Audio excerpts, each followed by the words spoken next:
ನಮಸ್ಕಾರ ಸ್ನೇಹಿತರೆ, ಗೃಹಲಕ್ಷ್ಮಿ ಯೋಜನೆಯ 19ನೇ ಕಂತಿನಲ್ಲಿ ಅಷ್ಟೇ ಅಲ್ಲ, ಮುಂಬರುವಂತಹ ಎಲ್ಲ ಕಂತುಗಳಲ್ಲಿ ಈ ಒಂದು 2 ಬದಲಾವಣೆಗಳಾಗ್ತಾ ಇದೆ. ಹಾಗಾದರೆ ಬನ್ನಿ, ಈ 2 ಬದಲಾವಣೆಗಳು ಗೃಹಲಕ್ಷ್ಮಿ ಯೋಜನೆಯಲ್ಲಿ ಯಾವ ಬದಲಾವಣೆಗಳಾಗ್ತಾ ಇದ್ದಾವೆ, ಹಾಗಾದರೆ 4,000 ನಿಮಗೆ 19 ಮತ್ತು 20ನೇ ಕಂತಿನ ಯಾವ ದಿನಾಂಕದಂದು ಯಾವಾಗ ನಿಮ್ಮ ಖಾತೆಗಳಿಗೆ ಬರುತ್ತೆ, ಈ ಒಂದು ವಿಷಯದ ಕುರಿತಾಗಿ ಬಹಳಷ್ಟು ಜನ ಕೇಳ್ತಾ ಇದ್ರಿ.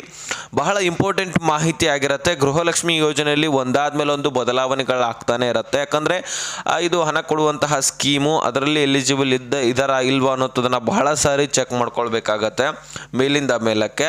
ಅದಕ್ಕೋಸ್ಕರ ಇದೆಲ್ಲನೂ ಕೂಡ ಅದು ಗೃಹಲಕ್ಷ್ಮಿ ಯೋಜನೆಯಲ್ಲಿ ಬದಲಾವಣೆಗಳನ್ನು ಮಾಡಿಕೊಂಡು ಸರಿಯಾಗಿ ಚೆಕ್ ಮಾಡಿಕೊಂಡು ಹಣವನ್ನು ಹಾಕುವಂತಹ ಕೆಲಸ ಕಾರ್ಯ ನಡೀತಾ ಇರುತ್ತೆ.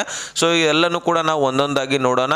ಸೊ ಗೃಹಲಕ್ಷ್ಮಿ ಇರಂದ್ರೆ ಈ ಎಲ್ಲ ಮಾಹಿತಿಗಳನ್ನು ತಿಳ್ಕೊಳ್ಳೇಬೇಕು. ತಿಳ್ಕೊಂಡ್ರೆ ಮಾತ್ರ ನೀವು ಗೃಹಲಕ್ಷ್ಮಿ ಹಣ ಪಡ್ಕೊಳ್ಳಿಕ್ಕೆ ಸಾಧ್ಯ. ಇಲ್ಲಪ್ಪ ಅಂದರೆ ಹಣ ಸಿಗೋದಿಲ್ಲ. ಅದಕ್ಕೆ ವಿಡಿಯೋನ ಕೊನೆವರೆಗೂ ವಾಚ್ ಮಾಡಿ. ಚಾನಲ್ಗೆ ಸಬ್ಸ್ಕ್ರೈಬ್ ಮಾಡಲಿಲ್ಲ ಅಂದರೆ ಇದೇ ರೀತಿ ಲೇಟೆಸ್ಟ್ ಆದಂಥ ಅಪ್ಡೇಟ್ನ ಕೊಡ್ತಾ ಇರ್ತೀವಿ.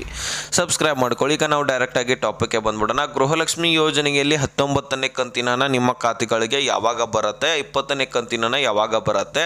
ಆಲ್ರೆಡಿ ಈ ಒಂದು ಏಪ್ರಿಲ್ ತಿಂಗಳಲ್ಲಿ ನಿಮ್ಮ ಖಾತೆಗಳಿಗೆ 2 ಕಂತುಗಳು ಬರಬೇಕಾಗಿತ್ತು. 18ನೇ ಕಂತಿನ ಹಣ ಕೂಡ ಜಮಾ ಆಗಿದೆ. ಟೋಟಲಿ 6,000 ಈ ಒಂದು ತಿಂಗಳಲ್ಲಿ ಬಂದಿದ್ದೆ. ಆದರೆ ನೆಕ್ಸ್ಟು 21ನೇ ಕಂತಿನ ಹಣ ಅಂದರೆ ಏಪ್ರಿಲ್ ತಿಂಗಳನ್ನ ನಾವು ಮೇನಲ್ಲಿ ಪಡ್ಕೊಳ್ತಾ ಇದ್ದೀವಪ್ಪ.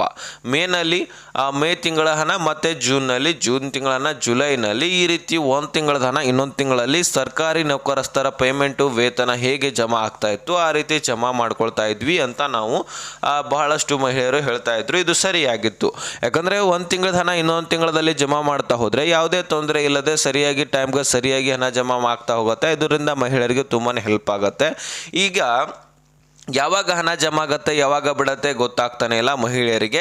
ಯಾಕಂದರೆ ಸರ್ಕಾರ ಇವತ್ತು ಜಮಾ ಮಾಡ್ತೀವಿ ಅಂತ ಹೇಳಿದ್ರೆ ಇವತ್ತು ಜಮಾ ಮಾಡೋದೇ ಇಲ್ಲ, ನಾಳೆ ಜಮಾ ಮಾಡ್ತೇವೆ ಅಂತ ಹೇಳಿಬಿಟ್ರೆ ಮತ್ತೆ ನಾಳೆ ಬಿಡೋದಿಲ್ಲ, ನಾಡ್ದಂತ ಹೇಳ್ತಾರೆ. ಈ ರೀತಿ ಮುಂದೂಡ್ತಾನೆ ಹೋಗ್ತಾ ಇದ್ದಾರೆ. ಸರ್ಕಾರ ಒಂದು ಕಂತಿನಲ್ಲಿ ಹಣ ಸರಿಯಾಗಿ ಜಮಾ ಮಾಡಿದ್ರೆ ಇನ್ನೊಂದು ಕಂತಿನಲ್ಲಿ ಪೆಂಡಿಂಗ್ ಉಳಿಸ್ತಾನೆ ಇದ್ದಾರೆ. ಹೀಗಾಗಿ ಮಹಿಳೆಯರಿಗೆ ಇದು ಸರಿಯಾಗಿ ಹಣ ಜಮಾ ಆಗ್ತಾ ಇಲ್ಲ ಅಂತ ಹೇಳ್ಬಿಟ್ಟು ಆಕ್ರೋಶ ಕೂಡ ವ್ಯಕ್ತಪಡಿಸ್ತಾ ಇದ್ದಾರೆ. ಈಗ ಸದ್ಯಕ್ಕೆ 19, 20ನೇ ಕಂತಿನ ಬರಬೇಕಾಗಿತ್ತು, ಇನ್ನೂ ಕೂಡ ಜಮಾ ಆಗಿಲ್ಲ.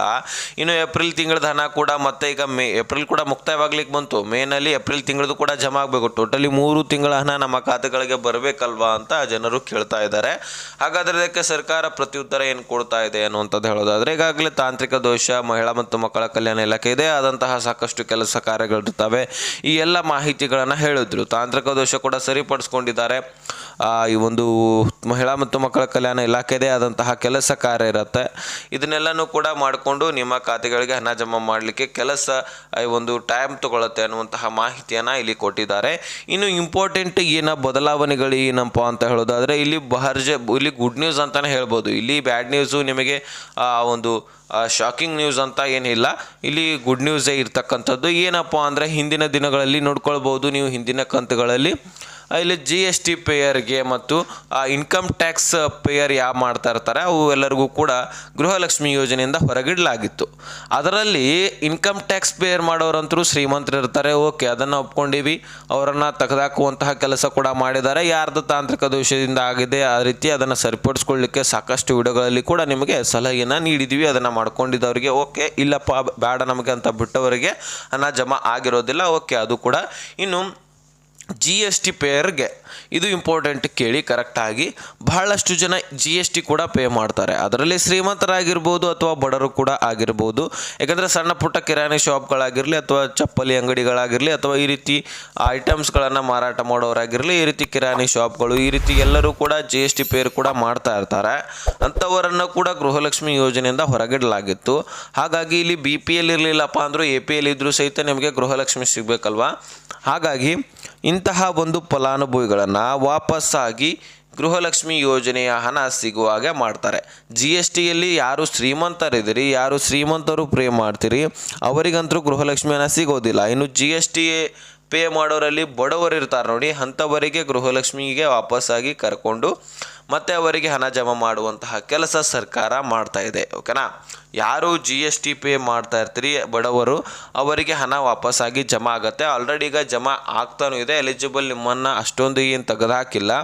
ಯಾರು ಎಲಿಜಿಬಲ್ ಇಲ್ಲ ಅವರನ್ನು ಮಾತ್ರ ತೆಗೆದಾಕಲಾಗಿದೆ. ಒಂದು ವೇಳೆ ನಿಮಗೆ ಹಣ ಜಮಾ ಆಗ್ತಾ ಇಲ್ಲ, GST ಪೇ ಮಾಡ್ತಾ ಇದ್ರಿ, ಬಡವರು ಇದ್ರಿ, ಅದು ಸಹಿತ ಜಮಾ ಆಗ್ತಾ ಇಲ್ಲಪ್ಪ ಅಂದರೆ ನೀವು ಮಹಿಳಾ ಮತ್ತು ಮಕ್ಕಳ ಕಲ್ಯಾಣ ಇಲಾಖೆಗೆ ಭೇಟಿ ಕೊಡಬಹುದು. ನಮ್ಮ ತಾಲೂಕಿನಲ್ಲಿ ಇರತಕ್ಕಂತಹ ನಿಮ್ಮ ತಾಲೂಕಿನಲ್ಲಿ ಮಹಿಳಾ ಮತ್ತು ಮಕ್ಕಳ ಕಲ್ಯಾಣ ಇಲಾಖೆಗೆ ಭೇಟಿ ನೀಡ್ಬೋದು ಅಥವಾ ಇನ್ಕಮ್ ಟ್ಯಾಕ್ಸ್ ಡಿಪಾರ್ಟ್ಮೆಂಟ್ಗೆ ಹೋಗಿ ಭೇಟಿ ನೀಡ್ಬೋದು. ಆವಾಗ ನಿಮಗೆ ಗೃಹಲಕ್ಷ್ಮಿ ಹಣ ಅಷ್ಟೇ ಇಲ್ಲ, ಬೇರೆ ಬೇರೆ ಸ್ಕೀಮ್ಸ್ಗಳಲ್ಲಿ ಕೂಡ ಹಣ ಸಿಗ್ತಾ ಇರುತ್ತೆ.